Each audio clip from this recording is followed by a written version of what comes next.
What's up, guys? So, soulsecret is an incel-core artist that's kind of popped up, not recently, but he is definitely a newer artist. He started in 2025, so he's newer than, say, some of the old guard, alright? I'd consider him like a modern, newer face here. But anyways, there's several things that really interest me about soulsecret. One is his work ethic, alright? This guy has been absolutely spamming out music, alright? I mentioned he started in like 2025. He's already got like 4 albums out, alright? He's released 2 of them this year, not in like the last 365 days. No. This year, we're only in March, and he's already released 2 albums. This is his second that we're reviewing today. And yeah, alright. He's also released like 14 singles this year. So yeah, just an insane work ethic on this guy. The output is like actually crazy. Yeah, it's completely crazy. And the other thing that really interests me about soulsecret is, despite only being around for like a few months at this point, he's managed to go through a pretty sizable change. If you listen to like his debut album, like Dead Golf something, I think, it sounds like a Wi-Fi skeleton clone. And then you listen to this album, and it sounds like regular, actually good incelcore. Not any of that fake TikTok BS. We don't need any more of that. So good on soulsecret for doing that. No matter what I say about this is an upgrade from the first album. This is an upgrade from all the Wi-Fi skeleton clones. But that's a rant for another day. I've already had on other days. But let's dive into this new one. I don't know. I don't care. And is it worth your time? Well, the answer to that is kind of complicated.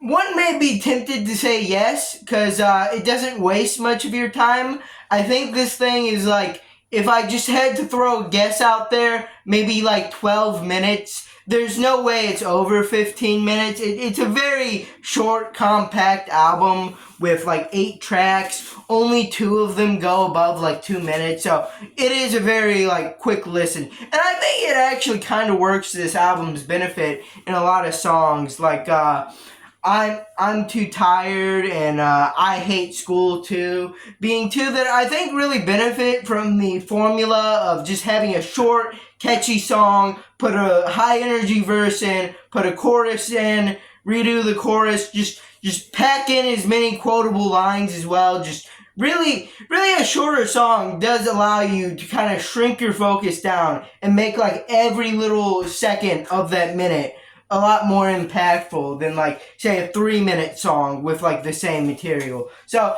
I think the shorter runtime does definitely help it in some areas. It doesn't always help it, like in the song I Hate Myself. It's a slower song, but it's also the shortest song. So it like gets no time to really go anywhere. It kind of just exists, and I say that barely. It barely exists. Doesn't even crack a minute. But I wouldn't say it's the worst song on the album, especially when track 2 exists. And no, I will not name it. Alright? I am not saying its name. Okay? I refuse. You could not make me.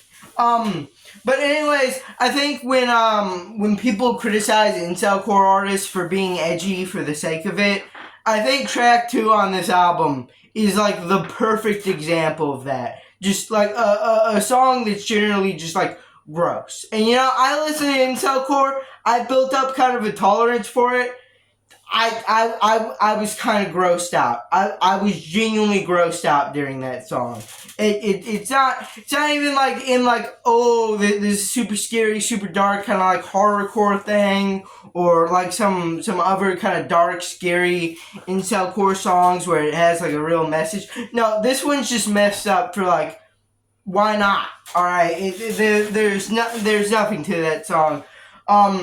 There's also the outro track I thought was kind of mid. It's another slow song, but it's barely longer than the last slow song, so once again, it doesn't get to go anywhere. But I would say it's a bit better.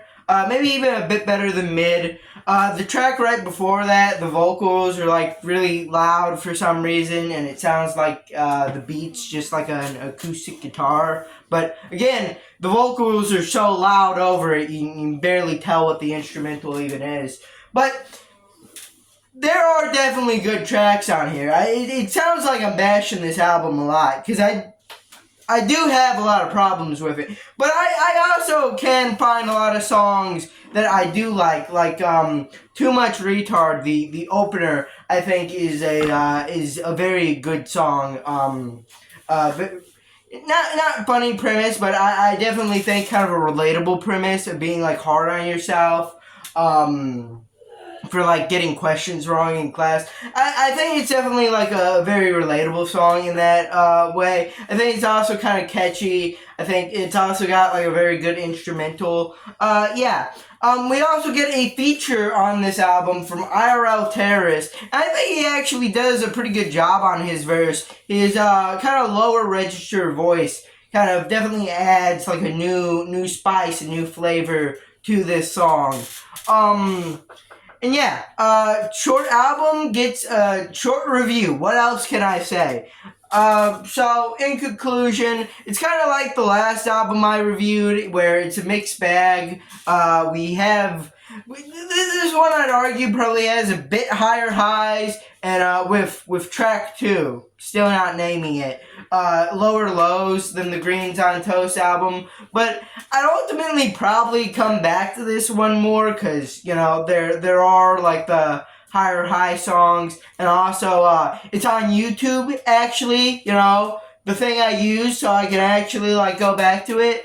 So yeah, because of all of that, I'm feeling like a decent to strong 5. Yeah, if you kind of cut out maybe some of the rougher edges and replace them with better songs, could have probably been bumped up to like a 7 even. All right, but what it is, I think decent 5, strong 5 probably best represents it.